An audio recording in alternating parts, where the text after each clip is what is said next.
Book by book. Here we are once again. I'm Richard Bewes, joined here by you as we look at the book of Nahum in the Old Testament, coming to study number 3. And once again, I'm joined by my friend and colleague Paul Blackham, and then by our special guest, Gordon Bridger, who is a preacher and a writer and actually a trainer of preachers, because Paul was once in his study absolutely. group there when Gordon was the principal of Oak Hill Theological College here in London. Here we are in this wonderful book of Nahum in the Old Testament. It's one of what are called the minor prophets. They're only minor because they're quite short. And as we come to now our third study, let's just take one or two sentences again from this first chapter. Look at verse 7. The Lord is good, a refuge in times of trouble. He cares for those who trust in him, but with an overwhelming flood, he will make an end of Nineveh. He will pursue his foes into darkness. Whatever they plot against the Lord, he will bring to an end. Verse 12, this is what the Lord says. Although they have allies and are numerous, they will be cut off and pass away. Although I have afflicted you, O Judah, I will afflict you no more. I will break their yoke from your neck and tear your shackles away. We're looking really at Nahum chapter 1 here, verses 7 to 15. And really, I think we ought to first of all think about if the Lord, as we learned earlier, is full of vengeance and anger and power, it says, then we must ask, is there some way by which that we can endure all of that? Well, I think that Nahum tells us that it's only through the Lord himself. He says, the Lord is good, verse 7, a refuge in times of trouble. So the Lord himself can save us from the judgment that we all deserve. And I think he uses a number of terms to describe that judgment, which I think point us to the New Testament and to the cross. So, for instance, he talks about, verse 8, he will pursue his foes into darkness. And we think of Jesus on the cross, darkness coming over the face of the earth, a symbol of the sin of the world being upon him.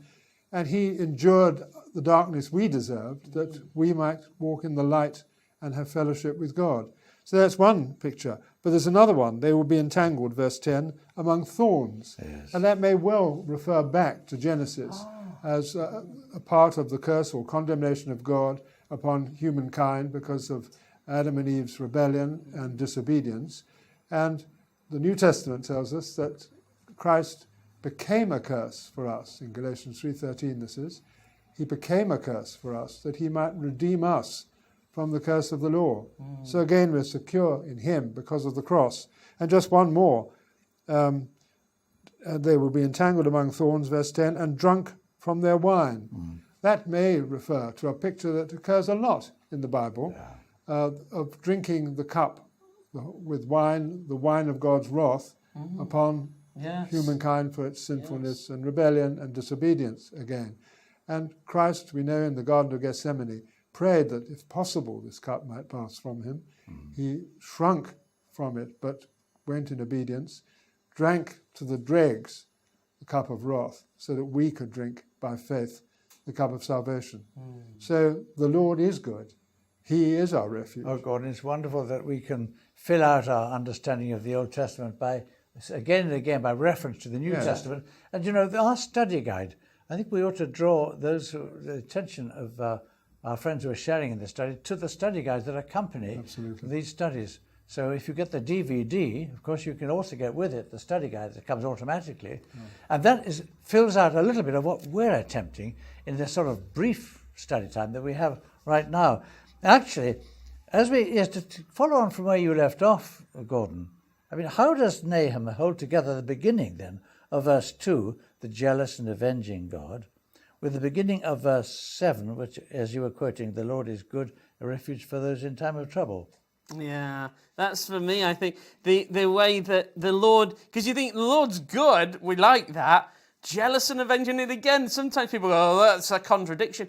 It isn't a contradiction.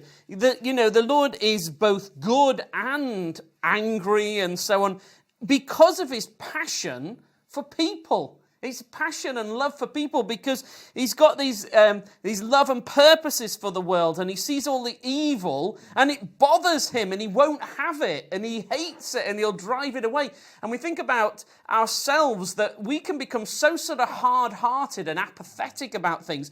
I always think about it that we can watch an advert on television and be moved to tears. Then we'll see, just some trivial sentimental thing can move us, and then we'll watch the news that has real tragedy and evil and suffering and just be completely blank and unmoved by it. Well, the Lord God isn't like that. He cares passionately about people and won't be all hard-hearted and indifferent about it. And I always think about the fact that the Lord will not have sin. He will not have it and will never compromise or let it go. And I think about the sin in my own life that I can get comfortable with. But I think it's great news to know the Lord isn't like that. And I do, because of the Spirit and the new nature that I've received in Jesus, I hate the sin even that I do.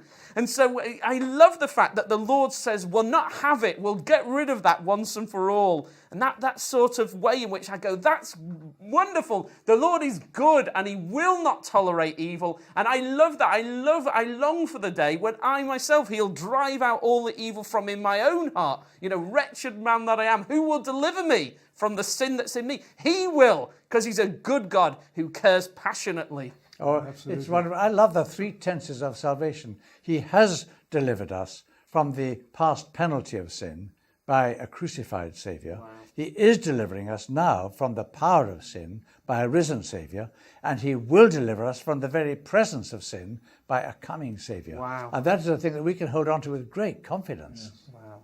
Hey, Gordon, as we look on at verses 8 to 11, why is it such good news then when Nahum promises the end of Nineveh? It is good news, isn't it? Yes, it is, because Assyria and other tyrannical powers have caused a great deal of distress and have murdered people and committed atrocities. And it's good that such nations that behave in this way are judged by God, as Paul's been saying. And they fall dramatically. I was watching on television a program about Adolf Hitler and the rise of Nazism in Germany. And the boasts that he made, they're part of a speech claiming that Germany would rule the world. And in the end, he's defeated and he dies, takes his own life in a bunker in Berlin. He ends up in a bunker. Just ends up. I know. Powerful. I know. So all of these, we learn from history. Yes. And of course, supremely, we learn from the scriptures. I mean, perhaps all this reminds us of the book of Daniel, actually. Do you remember? Yeah. As he faced Nebuchadnezzar of Babylon? Yeah. What do you think about it? Do you remember that, Paul? I Well, of course you do. I do. I know you love the book of Daniel, and I can't read it without thinking of your sermons and writings on Daniel. And that's another example of because the Assyrians came, and then they were destroyed by the Babylonians, weren't they, really? A sort of an alliance, and the Babylonians. Then they came up, and they thought, no, we're the empire that's always going to be around. We're going to rule the world in history.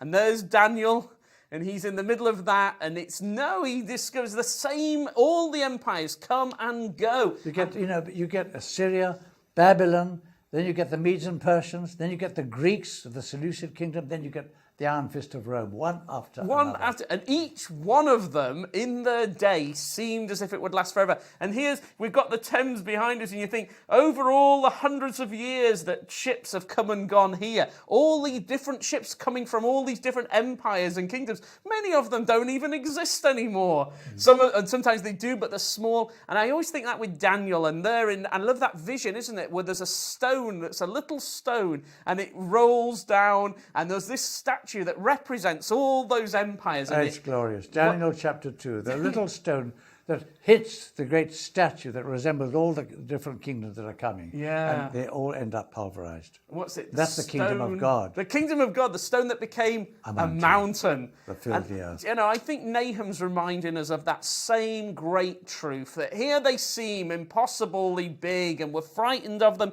and they may take the lives of us and other Christians and things, but even when we die, even if we were martyred by them, in our minds we trust the Lord Jesus and his kingdom, and we're safe in him. Absolutely.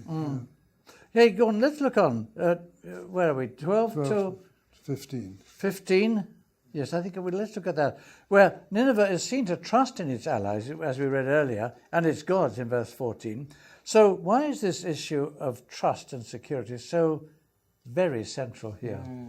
Well, I think Nahum seems to be saying that if you trust in certain gods, the result will be that you'll follow their ways of corruption and destruction. And it matters whom you serve and whom you worship and whom you put first in your life. And it affects the whole of your life. Yes. And of course, I like it how you mention a lot of that on page 122. Right. Perhaps we won't read all of it because 122 to 129. 7 pages. So several pages where you take up this theme of, what you worship, you will actually become like. Yes. And it is, well, we see it, I'm afraid, in many parts of the world, and have done so right through the way through history. And those gods of the Babylonians, they were sort of like sex and violence, really, isn't it? I think some of them, they had those sort of things, and it's reflected in the lives of the Babylonians. Yeah, and the cruelty of them. I know.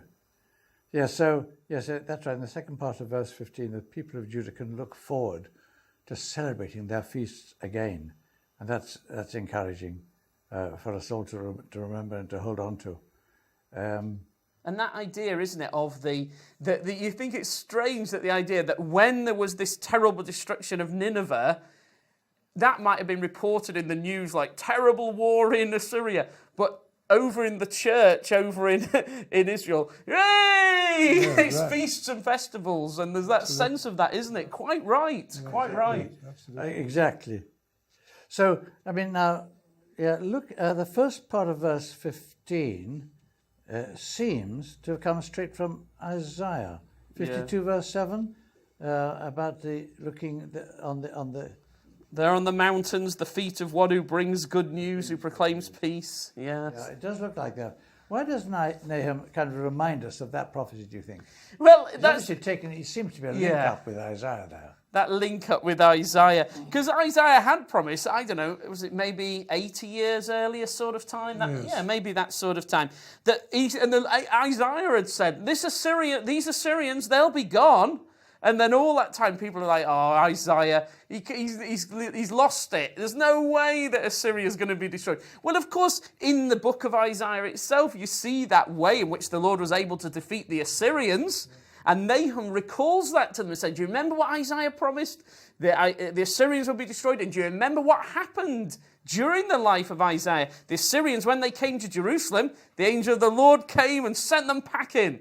And it's all like that. And here's another then, and Nahum's giving the same gospel message. Because what's wonderful about Isaiah is he's not just talking about politics and world empires. No. Above it all, he holds up the Lord Jesus Christ, and he has that incredible prophecy of his cross and resurrection and new creation glory. So that's how we know that it's going to come true, because there's this Lord Jesus Christ at the center of it all. Isaiah 53, Gordon earlier was talking about how the cross is there implicitly in all these. But of course, Isaiah, it's just like the most incredible description of the cross of Jesus, Isaiah 53. So I think it's good whenever we read these prophets, but Nahum's actually saying to us, I hope you've read Isaiah, because you want to get all the Isaiah truth. I'm building on it, but read Isaiah, he's telling us. Oh, my word. I think we're just about at the end of our little study number 3. I mean, when we think then about the endurance of the church and God's people right down the centuries from early times, right through to the church of today, we should take encouragement. Actually, I can think of, if you go to Paris in France, and to the Musée d'Orsay, which is one of the great art museums, you see there, in one of the pictures, an enormous woman. She just dominates the canvas. It's a large canvas. This woman, dressed in somber clothes, is dominating, looking actually pretty terrifying as well. But at her feet, the artist has painted, his name was Henri Rousseau. He painted it in 1897. He's painted at her feet a little cat playing with a ball of wool. And when I think about that, well, it isn't actually 3 seconds before your eye is irresistibly drawn to the little cat.